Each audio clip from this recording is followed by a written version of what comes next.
7,000 spectators waited with bated breath for the MC to appear. Then, a brilliant fanfare erupted, and as the curtain obscuring their view vanished, the audience began to release the pent-up emotions they had been holding back while waiting for their stars. The crowd chanted the names of their favorite artists. But the loudest roar by far was the one screaming for Enfants Terribles.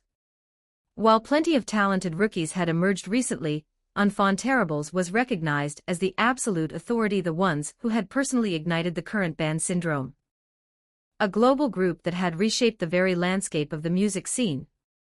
Enfants Terribles was a group at its zenith, seeing their popularity skyrocket in real time, and creating a phenomenon everywhere they went. Amidst that sea of cheering, the MCs, dressed in sophisticated tuxedos and elegant gowns, stepped onto the theater stage. Greetings to everyone who flew all the way to LA to witness this moment in history. Welcome to the American Music Awards. The two hosts introduced themselves, but their expressions shifted into slight surprise as they looked down at their scripts. They had just realized the results of the awards ceremony through the lines they were reading. It seems the preparations for the opening stage aren't quite finished yet. Well, when you consider who the stars of this opening stage are, this level of anticipation is only natural. After all, the opening stage is reserved for the artists who truly defined the year. Behind the MCs, who were making aimless small talk to buy time, the staff could be seen moving busily. The crowd began to cheer wildly at the sight. Based on the silhouettes visible in the darkness, they could already deduce who was taking the stage. Fans of Enfants Terribles were shouting for their stars until they were blue in the face. There was a recurring pattern, almost a jinx, where the artist who opened the show often walked away with the night's most prestigious awards. Since it was their beloved Enfants Terribles standing there for the opening, the fans had every reason to scream themselves hoarse. The fans were immensely proud of their idols. The voices demanding Enfants Terribles filled every corner of the venue. Sensing the energy, the MCs made an impromptu announcement to heighten the excitement. The group waiting backstage must be very happy right now. Especially since they'll be taking home the most honorable award of the American Music Awards. The stars of the opening stage. Enfants Terribles. It was exactly as the audience had guessed. The members of Enfants Terribles, who had learned of the results ahead of schedule, appeared on stage wielding new instruments. The crowd was momentarily stunned. Enfants Terribles, who had primarily stuck to guitar, bass, and drums until now, had emerged with strange percussion instruments and a piano-style synthesizer. I've never seen that setup before. Because they were a band that had always changed the world through innovative music, the audience eagerly anticipated what kind of sound this new arrangement would produce. This is a song from our upcoming second album that you've all been waiting for. We're only going to play this once, so keep your ears open.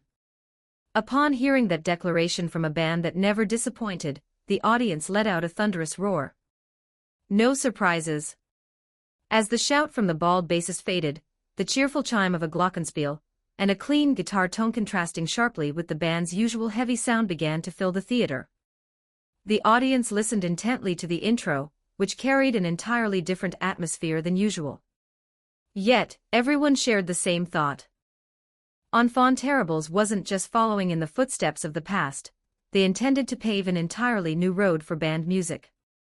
The audience couldn't help but be shocked as they heard the vocals of Hyde, the leader of the group. The handsome blonde youth who always sang of future optimism with such confidence was now producing a lethargic, low-register vocal delivery. The public image of Enfants Terribles was that of rascals who sang about hope and the future. However, they had now discarded those themes in favor of delivering a direct, anti-establishment political message. Though they had always consistently urged people to be themselves, the political message they were throwing out this time had a slightly different nuance. Instead of shouting for individuals to be themselves, they were expressing fury at a world that prevented them from being who they were, calling for an end to a system that tormented its people. Watching their performance, the audience naturally began to reflect on the unstable state of American affairs happening outside the ceremony. While many in the U.S. had been filled with hope for the future, the reckless financial management of Wall Street, was now causing a flood of terrifying news about the danger of subprime mortgages and the bankruptcy of Lehman Brothers. Enfant Terribles, who had served as an escape from that precarious reality, was now sharply reminding them that it was time to face it head-on. As their performance was broadcast live across the entire United States. The syndrome Enfant Terribles had started was now being ended by their own hands. In its place, the band was proposing a new movement. The rock and roll syndrome, the idea that one must protect their own freedom. Even before the release of their second album, the band was transcending their status as mere icons of popular music and becoming the zeitgeist of an era. The day Enfant Terribles unveiled No Surprises was the day the spark of a delayed '68 revolution was finally lit. Chapter 84, I just released a second album, but the world has gone mad. 1022 words, Enfant Terribles achieves a 6-crown sweep at the American Music Awards. Chancellor caught punching official in Germany during speech denying war crimes. Forbidden to forbid protests erupt across East Asia. When Enfant Terribles released their second album, Nevermind and OK Computer, in mid-September, Japan effectively detonated. There were several triggers for this explosion. First, Enfant Terribles, the pride of the nation, solidified their status as a global phenomenon by taking home 6 trophies at the American Music Awards. While that alone was enough to set Japanese society ablaze, the timing of the release was the true catalyst. At the exact moment the albums hit the shelves, Lehman Brothers collapsed in the United States, causing the Japanese social order to truly blow apart. It is forbidden to forbid. Give me liberty or give me death. Even though a gale of transformation had been blowing across the world ever since the performance of No Surprises at the AMAs, Japan, the very birthplace of Enfant Terribles, had remained eerily silent. No social movements had stirred. That is, until the fall of Lehman Brothers. Once the bankruptcy sent waves of chaos through the economy, the winds of change finally reached Japanese shores. Unlike the tepid, polite demonstrations of the past, this fierce storm began to strike at everyone: the business world, the government bureaucracy, and the political elite, who had used public education and the media to internalize the concept of Japanese-ness into the citizenry. We don't want Japanese-ness. We want humanity. We don't want to live as Japanese people. We want to live as ourselves. The Japanese political system, famous for its opaque structure where responsibility is never clearly assigned, usually managed to wait out public anger until it dissipated. This time, however, the citizens' rage was directed at every single gear in the machine. The public sentiment was simple: to hell with who's responsible, just tear the whole thing down and start over. These riots are not just consuming the future of our descendants, they are eating away at the legacy of our ancestors. Quit your bullshit and dissolve the Diet already. You son of a bitch. The heat of that fury even emboldened idealistic rookie politicians. In the Liberal Democratic Party, where the hierarchy is absolute, a freshman member made headlines by smashing the Prime Minister directly in the jaw. In the midst of this unprecedented phenomenon, the media outlets were moving frantically. The fever for change in Japan was beyond words.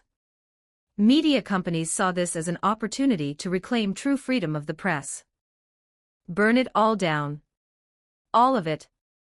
You bastards are dead. Do you have any idea how much we've held back? Ever since I was a cub reporter, you've been barking about report this, don't report that. Go eat shit. Simultaneously, the media began to swarm around the focal point and spiritual center of this syndrome, Enfant Terribles.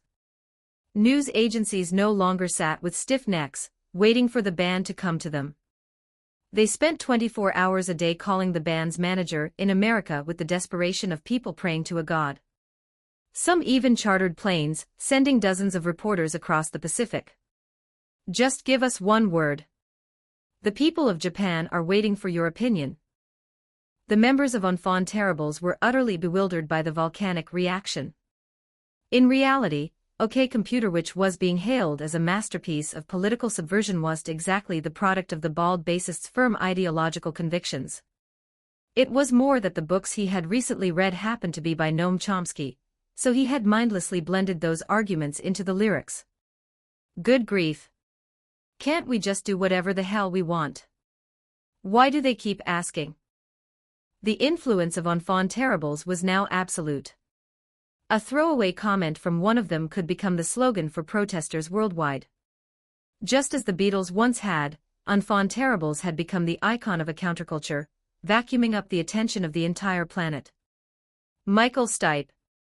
He was a man who had grown sick of music that did nothing but brag about meaningless wealth, but he had started listening again after discovering Enfant Terribles. Hearing the news that the band's second album, Nevermind and OK Computer, had been released, he naturally headed to the record store. The massive shop was so packed it was difficult even to take a step. In one corner was a listening station where customers could sample the tracks before buying. Just how good is it to cause such a ruckus? Enfant Terribles had always delivered incredible music. However, in his view, the current phenomenon surrounding this release was something bizarre. The sight of people holding the Nevermind album high like a holy relic while marching was eerie to a man who usually cared little for social issues. Damn it, there are too many people. He tried to make his way to the listening station, but immediately ran into a problem. The crowd was suffocating, and the line for the headphones was so long he couldn't even see the end of it. The queue snaked from the entrance to the back wall in a massive zigzag. Michael Stipe shook his head in disbelief. I mean, I've been seeing them on the streets a lot lately, but this is insane. Ordinarily, one might just download the music online if they weren't interested in owning a physical copy for display, but Michael Stipe was a hardcore, old-school traditionalist. Finally, after a 5-hour struggle, he succeeded in purchasing the albums. What is up with this cover? Michael stared at the artwork and found it jarring. The cover of Nevermind featured a strange, naked baby, while OK Computer had a picture that looked like some weird piece of modern art. I need to hear what these crazy bastards did. He was dying of curiosity. Clinging to the albums with their bizarre covers, he hurried to his truck. The moment the final track ended, Michael Stipe steered his truck fiercely toward the protest sites. He was ready to ram the suits of Wall Street with his rig. Chapter 85. Surprisingly, Enfant Terribles is only made up of normal people. 1019 words Saturday Night Live. It is America's flagship live stand-up comedy program, where giants from every field ranging from sports icons to presidential candidates participate in comedic sketches to entertain the masses. And naturally, Enfant Terribles, appearing as guests on SNL, were also taking part in the comedy acting. However, there was one glaring problem: their acting was utterly abysmal. Compared to any other guest who had ever appeared on the show, the acting of Enfant Terribles was overwhelmingly horrific. Watching the spectacle from backstage, Andy Samberg, one of the SNL crew members, let out a deep sigh. I had high hopes because they're superstars, but they're total amateurs. The other crew members nodded at Andy Samberg's words as they watched the members of Enfant Terribles break out in cold sweats on stage, struggling through their lines. They had memorized the script, but that was all they had done. Their vocal tones were purely robotic, and their usual swagger was nowhere to be found. They were sinking helplessly under the weight of the cast's ad-libs. Of course, the scripts themselves weren't bad, having been written by veteran writers who were the best in the business, but the reception was lukewarm at best thanks to the band's atrocious acting. I came here expecting a lot since it's Enfant Terribles. Just set the set on fire or something, like you usually do. The concept of the sketch was that the crew would end up getting the better of the band members, who were supposed to be causing a chaotic ruckus on the SNL set. While the beautiful blonde youth managed some decent back and forth and integrated into the play, the rest of the members' acting was a disaster. Why is that madman so quiet today? The bald, mad scientist bassist, who usually represented the peak of the band's lunacy, seemed to have zero talent for acting, his performance coming off as awkward and clumsy. Well, still, they're Enfant Terribles. The ratings should still be high. I expected more from the symbols of counterculture, but this is way too bland. SNL crew members Andy Samberg and Bill Hader stood up from their seats, disappointed by how ordinary Enfant Terribles seemed to be. While SNL tradition involves a musical performance in addition to the sketches, Andy and Bill weren't looking forward to the band's stage at all. No matter how much Enfant Terribles were the superstars dominating the current pop scene, their actual presence in person was nothing short of a letdown. Honestly, they didn't feel like superstars at all. Despite following the SNL tradition of heading toward the stage to welcome the band, Andy Samberg and Bill Hader wore indifferent expressions. I honestly thought they'd have wings or something if I saw them in the flesh. They say the music is killer, though. It's the bare minimum for a singer to sing well. Isn't singing well just the basic requirement for a musician? Even so, Andy Samberg had zero expectations. He viewed them through the same lens as any other generic musical guest. Their expressions changed. Andy realized that the faces of the Enfant Terribles members had brightened. I guess their real job is different. It was common for singers to undergo a change in expression once they gripped a microphone.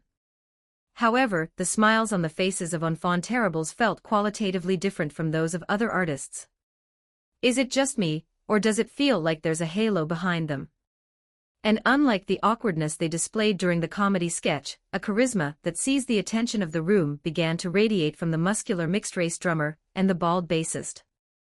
The sight of Yokishi spinning his sticks with powerful muscular precision, and Shuji tuning his bass with a cigarette clamped between his lips was undeniably sexy and cool, even to another man. The moment the blonde youth screamed, utilizing a raw vocal fry, the atmosphere of the SNL set transformed completely. A cool, savage sound that felt as if it were piercing through their eardrums spiked into their ears. Then, the vocals cut out. As the singing stopped, the other instruments began to harmonize, centered around a guitar tone thick with heavy distortion. The powerful harmony of the instruments whispered the allure of the song to the crew members on the SNL stage. Hyde, the leader of Enfant Terribles, was already famous for his vocal prowess. But the vocal support provided by Yokishi and Shuji behind him was something like a mythical beast, usually only witnessed at their massive concerts. Andy Samberg and Bill Hader were paralyzed with shock by the sudden shouting coming from the drummer and bassist. What was with that pathetic display until just a moment ago? How can people change this much so suddenly? They had thought they couldn't feel the aura of a star. However, the presence Enfant Terribles commanded on stage now was leagues apart from their clumsy attempts at comedy. The charisma emanating from them was the mark of true superstars. A massive pressure began to weigh down the SNL stage. As the song reached its climax, Andy Samberg felt something warm in his pants. "Ah, I just wet myself." There was only one sentiment remaining. Instinct began to whisper to his reason. "You son of a bitch. Put this song on your iPod right now." Andy Samberg unconsciously glanced at Bill Hader beside him. Bill was already downloading the song. It was enjoyable and exciting. It wasn't overly complex, either. At the same time, it felt as if it were exploding through something that had been clogged deep within his chest. Only after seeing them perform did the two of them understand why Enfant Terribles were called the stars who ruled the era. "Catch them. What are you doing?" For the record, drunk on the thrill, Enfant Terribles concluded the stage by setting the bass on fire using a lighter while simultaneously performing a drum dismantling show. To be precise, they were ripping the drums apart and compressing them flat through sheer physical strength. Chapter 86. We just wanted to have a meal. 1653 words. I recommend reading this while listening to Oasis's "Don't Look Back in Anger." By the way, the acoustic version fits even better. Concerts organized overseas are generally divided into three categories. One is a concert hosted by a broadcasting station, another is hosted by an overseas promoter who gathers various artists, and the final one, which is the method Enfant Terribles primarily uses, is holding an independent concert with their agency acting as the direct intermediary. So among these three, which type do people in the music industry hate the most? Anyone who has actually ground their gears in this industry would, without fail, point to the concerts hosted by broadcasting stations. The first reason is that the pay is abysmal. Promoters at least pay the proper market value to bring you in. If you do it yourself, there are no middlemen to take a cut, so even one stage can bring in a fortune. In contrast, for concerts hosted by broadcasting stations, you often don't make money, you lose it. In the world of music, the ultimate power holders are the broadcasting stations that maintain a tight grip on the platform and the distribution of information. Therefore, the base pay for their concerts is pathetic, and in many cases, the artists must personally bear all expenses, from travel costs to costume fees. This rule is no exception even for enfant terribles. Since they are already world-renowned superstars, not appearing on a broadcast has zero impact on them. The problem is that the broadcasting stations begin to place internal restrictions on the entire label enfant terribles belongs to. Since this is a long-standing industry practice in the broadcasting world, once a label gets a bad reputation, they face massive difficulties in getting any of their artists on air. That's why, you damn stars. I'm asking just this once. Because you guys blew off the last one saying the treatment was garbage, those bastards are now threatening us using Bikomachi. Using Bikomachi. The bald bassist, who was busy tearing into a massive, blood-dripping rare steak with his bare hands, questioned back with a shocked expression. Unlike a AAA, who have already hit their stride, Bikomachi hasn't even set foot in America yet. I'm sorry. The bald bassist gave a tip to the waitress who was blushing just from looking at the shape of his head, then wiped the meat juices from his mouth with his tongue. But the reason we blew them off was to make a statement, tell them to stop bullshitting about travel and costume expenses, even if we look past the pay, right? The muscular mixed-race drummer, who was consuming glycogen to fuel his muscles while shouting steak must be rare, from the side spoke up. We have to fix that shitty behavior. Maybe we're fine, but where are rookies supposed to get the money to cover travel and costumes? Enfant terribles intended to use their fame and popularity to dismantle the arrogance of broadcasting stations and the unfair practices wrapped in the deceptive packaging of industry customs.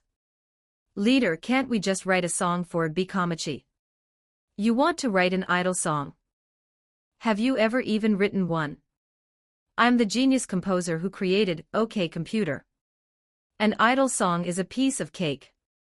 Anyway, while they were sharing such a conversation, a loud noise erupted from outside the private room.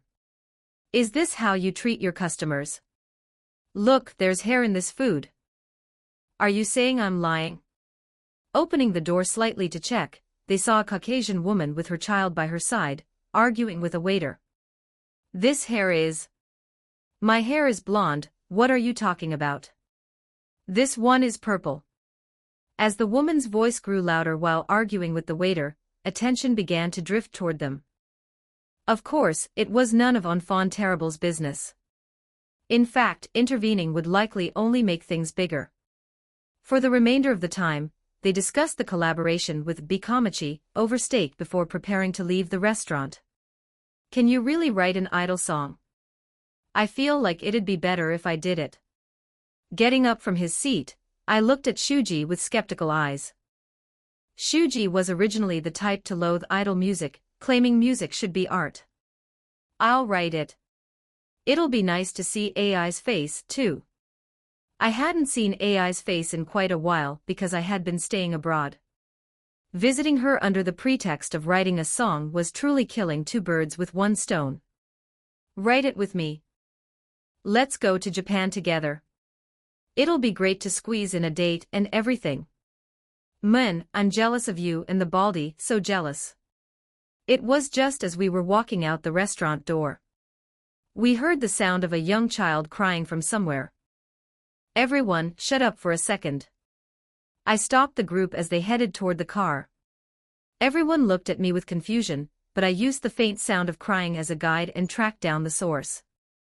Sure enough, a small Caucasian girl was shedding tears, searching for her mother.